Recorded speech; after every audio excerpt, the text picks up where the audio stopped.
Portanto, gente, dentro do direito tributário, o princípio da igualdade ele possui algumas peculiaridades. A primeira é reconhecer que nós temos na vida real do direito tributário brasileiro vários experimentos, várias experiências, vários casos concretos de desigualdades que são reconhecidas pela lei.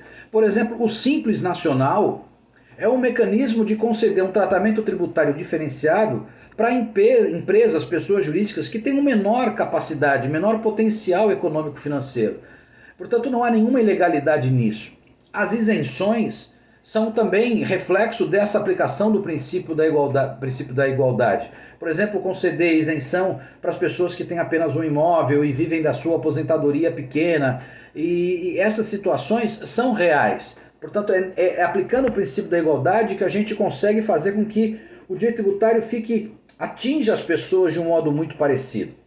E quando a gente fala em direito tributário, em princípio da igualdade, a gente tem que levar em consideração um outro princípio muito importante que está escrito no artigo 146, no artigo 145, parágrafo 1º. 145, parágrafo 1º.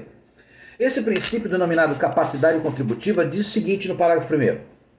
Sempre que possível, os impostos serão graduados segundo a capacidade econômica do contribuinte. Ou seja, o Estado tem que respeitar o potencial de contribuição que cada fato gerador produz. Ou seja, os fatos geradores tributáveis, eles produzem capacidade econômica diferentes. E a tributação deve respeitar esse potencial de arrecadação que o fato gerador gera. Eu vou dar um exemplo que talvez permita que vocês entendam muito claramente o que quer dizer isso. Vamos imaginar duas pessoas que produzem renda, ganham salários. Uma ganha R$1.000 e a outra ganha R$40.000. Do ponto de vista do fato gerador, as duas praticam o mesmo fato gerador, produção de renda. Elas auferem renda, elas recebem renda. Mas do ponto de vista da capacidade contributiva, há uma enorme diferença abissal entre elas. Aquele que ganha R$1.000, ele não tem nenhuma capacidade contributiva. Ele não possui nenhuma capacidade de colaborar com a sociedade tributariamente, porque se ele for chamado a colaborar, não sobra nada para a sua própria subsistência. O mínimo existencial dele estará sendo comprometido. Agora, aquele que ganha R$40.000, ele tem uma enorme capacidade de contribuição. O que, portanto, a legislação brasileira fez, por exemplo, em relação ao imposto de renda? Ela estabeleceu um critério de faixas de salário. E a alíquota que vai ser aplicada em cada uma dessas faixas é diferente.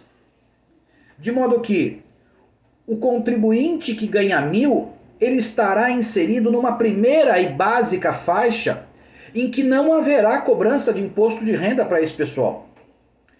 O sistema brasileiro, portanto, de imposto de renda, por exemplo, ele é classicamente a aplicação do princípio da igualdade. Nós criamos 5 faixas tributárias e vamos colocando as pessoas dentro dessas faixas.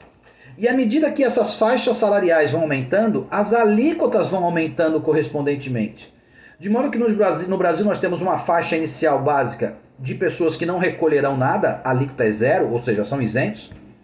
Nós temos uma segunda faixa de pessoas que recolherão a alíquota de 7,5%, uma terceira faixa de pessoas que recolherão a alíquota de 15%, uma quarta faixa de pessoas que recolherão a alíquota de 22,5%, e uma quinta faixa que recolherá uma alíquota de 27,5%. Vejam que a gente está graduando os contribuintes de acordo com a capacidade que eles têm de contribuir. Isso é classicamente o respeito ao princípio da igualdade, as pessoas estão sendo tratadas igualmente, mas igualmente diante do conteúdo econômico do fato gerador. O fato gerador possui conteúdo econômico diferente. E o princípio da igualdade em direito tributário, portanto, tem que ter absoluta adequação com isso que de econômico o fato gerador produz. E pessoas que estejam, portanto, não só praticando o mesmo fato, mas praticando ou proporcionando a mesma potência econômica desse fato, é que devem ser tratadas de modo igual.